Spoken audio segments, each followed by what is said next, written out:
কলকাতা আরজিকর হসপিটালের একটি গুরুত্বপূর্ণ খবর সকলের সামনে উঠে আসে। এই খবরটি এতটাই গুরুত্বপূর্ণ যে এটা সামনে আসার পর গোটা দেশকে একেবারে কাঁপিয়ে তুলেছে।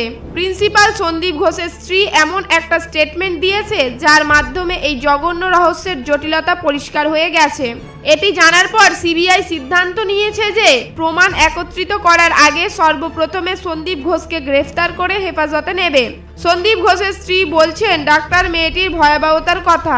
হ্যাঁ বন্ধুরা, ডাক্তার মেয়েটির হাত ভেঙে দিয়েছে, দুটি পা চিরে দিয়েছে আর গলার নলি টিপে ধরা হয়েছে। এটা শোনার পর প্রত্যেকের বুক ভয়ে কেঁপে উঠেছে। সিবিআই এর কাছে এই কেসটা যাওয়ার পর এই কেস আবার একটা সিদ্ধান্তের চরম সীমায় গিয়ে পৌঁছেছে। আজকের এই ভিডিওটি কোনো রকম ভাবে স্কিপ না করে শেষ পর্যন্ত দেখুন, তাহলে জানতে পারবেন এই ডাক্তার মেয়েটির সঙ্গে যে জঘন্য ঘটনা ঘটেছে সেটি সেমিনার হলে হয়নি। কি শুনেই অবাক হচ্ছেন তো? অবাক হওয়ারই কথা। তাই চলুন আর বেশি দেরি না করে শুরু করা যাক। এই ঘটনার প্রথম দিন থেকে আমরা প্রত্যেকেই শুনে আসছি এই ঘটনা সেমিনার হলের মধ্যে ঘটেছে, কিন্তু আপনারা এটা জানেন না যে এটা সামান্য একটা বাহানা ছিল। এই গোটা জঘন্য ঘটনাটিকে লুকানোর জন্য এই চক্রান্ত রচনা করেছিল। সিবিআই এর কাছে একটি ভিডিও ফুটেজ রয়েছে যেটা থেকে পরিষ্কার হয়ে গেছে যে ডাক্তার মেয়েটির সঙ্গে ঘটনা সেই সেমিনার হলে হয়নি। অনুমান করা হচ্ছে সেমিনার হলের বাইরে, মানে অন্য কোনো রুমের মধ্যে ওই মেয়েটিকে মার্ডার করা হয়েছে। তার সঙ্গে যা যা হয়েছিল সেটা দেখার পর বিশ্বাস করুন আপনাদের পায়ের নিচ থেকে মাটি সরে যাবে। সিবিআই প্রায় 1 মাস ধরে এই কেসের তদন্ত করে চলেছে, কিন্তু তাদের হাতে ঠিক মতো কোনো সূত্র লাগছিল না। আসলে যে সিসিটিভির মাধ্যমে তারা নানান তদন্ত করে এদিক থেকে ওদিক করে দিচ্ছিল, আসলে সেই সিসিটিভিটাই নকল ছিল। এটা শুনে আপনারা অবশ্যই চমকে যাবেন। হ্যাঁ বন্ধুরা, সেই সিসিটিভি ফুটেজ সন্দীপ ঘোষের অফিসে পাওয়া গেছে। এই সমস্ত ঘটনাকে সামনে নিয়ে এসে রেখেছে সন্দীপ ঘোষের স্ত্রী, যার পর প্রত্যেকেই তার কাছে অনেক কৃতজ্ঞ। সন্দীপ ঘোষের স্ত্রী সেই ভিডিও ফুটেজ সিবিআই এর সামনে নিয়ে আসে, যার পর সিবিআই সেই ভিডিও ফুটেজ দেখে। তাদের কাছে সমস্ত জিনিস ক্লিয়ার হয়ে যায়। সিবিআই এর বক্তব্য অনুসারে হতে পারে ডাক্তার মেয়েটিকে প্রথমে এক জায়গায় মার্ডার করা হয়েছে, তারপর তাকে মেরে ওই সেমিনার হলের মধ্যেই ফেলে দিয়ে আসা হয়েছিল, যার পর আগে থেকেই একটা ঘটনা তৈরি করা ছিল যাতে করে প্রত্যেকটা মানুষকে নকল কাহিনী শুনিয়ে যারা এই ঘটনার সঙ্গে জড়িত তারা এই জঘন্য অপরাধ থেকে মুক্তি পেতে পারে। বন্ধুরা, আপনারা এটা জেনে খুবই অবাক হবেন। অনুমান করা হচ্ছে এই ঘটনার পেছনে সন্দীপ ঘোষের সঙ্গে আরও 20 জন ছিল।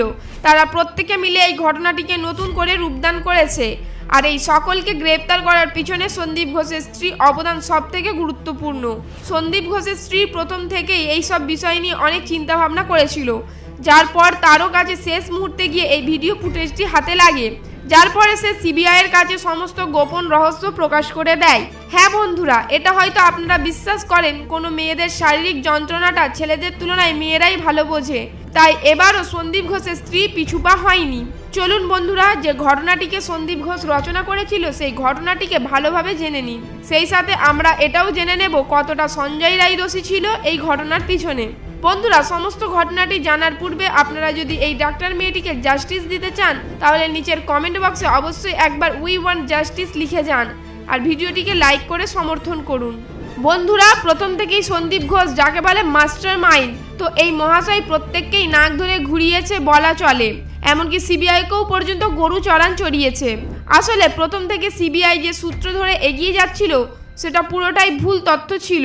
সন্দীপ ঘোষের রচনা করা নকল ঘটনা ছিল। আজ যদি সন্দীপ ঘোষের স্ত্রী এগিয়ে না আসতো তাহলে এখনো পর্যন্ত আসল সত্যটা সিবিআই এর সামনে কোনোদিন পৌঁছাতো না। সন্দীপ ঘোষ শুধু একলা নয়, তার সঙ্গে আরও অনেকে জড়িত ছিল। আর ঘটনাটিকে এমনভাবে রূপ দিয়েছে যে প্রত্যেককেই এটা মনে করে নিয়েছে সমস্ত ঘটনা আরজিকর হসপিটালের সেমিনার হলেই ঘটেছে। প্রথম থেকে যে সমস্ত প্রমাণ সিবিআই এর কাছে ছিল সেটা মোটেও যথেষ্ট ছিল না, কারণ সেই সমস্ত প্রমাণ নিয়ে সন্দীপ ঘোষকে ফাঁসির মঞ্চে তোলাটা অসম্ভব ছিল। তাদের মনে একটা জিনিস ঘুরে বেড়াচ্ছিল যে কোথাও একটা তাদের ভুল হচ্ছে, কিছু একটা তাদের হাতে এখনো আসেনি। তারপরে হঠাৎ করে এই কেসের মধ্যে নতুন জীবন দেয় সন্দীপ ঘোষের স্ত্রী। বন্ধুরা, এই সমস্ত ঘটনাটি প্রিন্সিপাল সন্দীপ ঘোষের চেম্বারে ঘটেছিল। যে সমস্ত জঘন্য নির্মম ঘটনার সম্পর্কে আপনারা জেনেছেন, অনুমান করা হচ্ছে যে সমস্ত কিছুই ওই ডাক্তার মেয়েটির সঙ্গে করা হয়েছিল সন্দীপ ঘোষের চেম্বারে হতে পারে, যার পরে তাকে সেখানেই গলা টিপে মেরে হত্যা করা হয়েছে। লোকচক্ষুর আড়ালে সেমিনার হলে গিয়ে তার মৃতদেহটি রেখে দেওয়া হয়েছে। তারপর ঘটনাটিকে খুব সুন্দরভাবে সাজিয়ে তোলা হয়েছে। তারপর এটাও বলা হচ্ছে যে সন্দীপ ঘোষের চেম্বারটি ফিনাইল থেকে শুরু করে সমস্ত কেমিক্যাল দিয়ে খুবই সুন্দরভাবে পরিষ্কার করা হয়েছে, যাতে করে কোনো সূত্র তার চেম্বারে না ধরা পড়ে। হ্যাঁ বন্ধুরা, ওই সেমিনার হলে এত সুন্দরভাবে দৃশ্যটি তৈরি করা হয়েছিল যেরকমটা একটা সিনেমাতে তৈরি করা হয়। অনুমান করা হচ্ছে সন্দীপ ঘোষ সঞ্জয় রায়কে এই জঘন্য কাজের জন্য লিপ্ত করেছিল, যেমন ওই ডাক্তার মেয়েটিকে বেধড়ক মারধর করা, তার অঙ্গ প্রত্যঙ্গকে মেরে ভেঙে দেওয়া আর অন্যান্য অমানবিক কাজ করা হয়েছিল, যার সম্পর্কে ভাবলেই প্রত্যেকের অন্তর আত্মা পর্যন্ত ভয়ে কেঁপে উঠবে। অনুমান করা হচ্ছে এই সমস্ত ঘটনা সঞ্জয় রায়কে ট্রেনিং দেওয়া হয়েছিল, যাতে করে সিবিআইয়ের তদন্তের সময় সঞ্জয় রায় ঠিক সেই জিনিসগুলি বলে যেগুলি তাকে আগেই শেখানো হয়েছে। পোস্টমর্টেম রিপোর্ট আসার আগেই সন্দীপ ঘোষ গোটা দুনিয়াকে এটা বলে বেরিয়েছে যে এটি একটি আত্মহত্যা, তারপর আরও অন্যান্য ব্যবস্থা করেছিল। কিন্তু এত কিছুর পরেও সন্দীপ ঘোষ নিজের পাপকে চাপা রাখতে পারেনি। যখন সন্দীপ ঘোষের এই আত্মহত্যার কথাটি প্রত্যেকের কাছে অবিশ্বাস রূপে গেঁথে যায়, তখন থেকে সারা দেশ জুড়ে এক বিরাট মিছিল শুরু হয়। কারণ প্রত্যেকের মনে এই প্রশ্নটাই জেগে উঠেছে যে কোনো পোস্টমর্টেম রিপোর্ট ছাড়াই সন্দীপ ঘোষ কী করে এটা আত্মহত্যা বলতে পারে, যার পর সমস্ত দেশবাসী মিলে হসপিটাল ঘেরাও করে। যখন এই সব কিছুতে কাজ হচ্ছিল না, তখন সন্দীপ ঘোষের শেখানো সঞ্জয় রায়কে সকলের সামনে নিয়ে আসে। সঞ্জয় রায় ঠিক তেমনটাই করে যেমনটা তাকে শেখানো হয়েছিল। এই বিষয়ে সন্দীপ ঘোষ সঞ্জয় রায়কে বিশ্বাস দিয়েছিল যদি সে এই কাজটি ঠিকঠাকভাবে করতে পারে তাহলে তাকেও সে পরবর্তীকালে সুরক্ষা দেবে, অনেক টাকা দেবে। বন্ধুরা, আপনারা এটা জেনে অবাক তো হবেনই, তার সাথে সাথে রেগে ফেটেও পড়বেন। কারণ সন্দীপ ঘোষের কথা মতো তার থেকে তথ্য নিয়ে পুলিশ এই কেসটিকে চাপা দেওয়ার চেষ্টা করেছিল। আর এই সমস্ত ঘটনায় ওই অসহায় ডাক্তার মেয়েটির বাবা মা সকলের সামনে স্বীকার করেছে। তার মা বাবাকে বলা হয়েছে তার মেয়ে আত্মহত্যা করেছে, কারোর সঙ্গে সম্পর্ক ছিল ইত্যাদি। কিন্তু বাস্তবে ঘটনাটা অন্য কিছুই ঘটেছিল। শুধু তাই নয়, ডাক্তার মেয়েটির মা বাবা যখন তার মেয়ের মৃতদেহ দেখার জন্য সেখানে পৌঁছায় তখন তাদের 3 ঘন্টা অপেক্ষা করিয়ে রেখেছিল। এই নির্মম ঘটনাটি সেই পীড়িত মেয়েটির মা বাবার পরীক্ষাই ছিল না, বরং কষ্টদায়ক ছিল। টানা 3 ঘন্টা পর যখন পীড়িত মেয়েটির মা বাবাকে দেখার জন্য ছেড়ে দেওয়া হয়, তখন সে মৃত মেয়েটির জঘন্য অবস্থা দেখে সেখানেই তারা শেষ হয়ে গিয়েছিল। কিন্তু কেবল এটাতেই শেষ নয়, তারা তাদের মেয়ের শেষ যাত্রা দেখতে গিয়েছিল, সেখানেও তাদের খুব সীমিত সময়ের জন্য দেখতে দেওয়া হয়েছিল। তারপরই তাদেরকে ঠেলে বের করে দেওয়া হয়। এই কারণেই সেই মাতা পিতা ঠিক মতো নিজের মেয়েকে নয়ন ভরে দেখতেও পায়নি, যার পরেই ওই জঘন্য ঘটনাটিকে রচনা করে। কিন্তু সেই পীড়িত ডাক্তার মেয়েটির মা সকলের সামনে স্বীকার করে যে তার মৃত্যুর আগের দিন রাত্রিবেলা তার মেয়ের সঙ্গে সে কথা বলেছিল। সে খুবই খুশি ছিল। এমন অবস্থা কখনোই ছিল না যাতে সে আত্মহত্যা করে। ডাক্তার মেয়েটির বিয়ে নভেম্বর মাসে ঠিক হয়েছিল, তাহলে সে কি করে এতটা দুঃখী থাকতে পারে আত্মহত্যা করার জন্য? তারপরে সেই পীড়িত মেয়েটির মা বাবা পুলিশের উপর প্রশ্ন তোলে, যার ফলে পুলিশও তাদের ওপর থেকে চাপ দিতে থাকে যাতে তারা এই কেসটি সেখানে বন্ধ করে দেয়, এত বাড়াবাড়ি যেন না করে।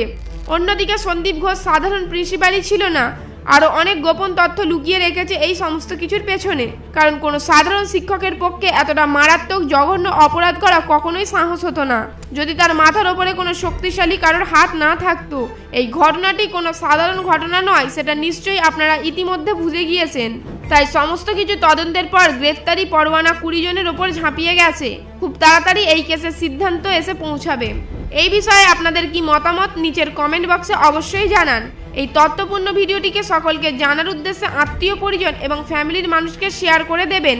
আপনাদের মধ্যে যদি কেউ নতুন দর্শক হয়ে থাকেন তাহলে আমাদের চ্যানেলটিকে সাবস্ক্রাইব করে রাখবেন, কারণ এই রকমই প্রত্যেকটি নিত্য নতুন ভিডিওর আপডেট সবার আগে পৌঁছে যাবে আপনার কাছে।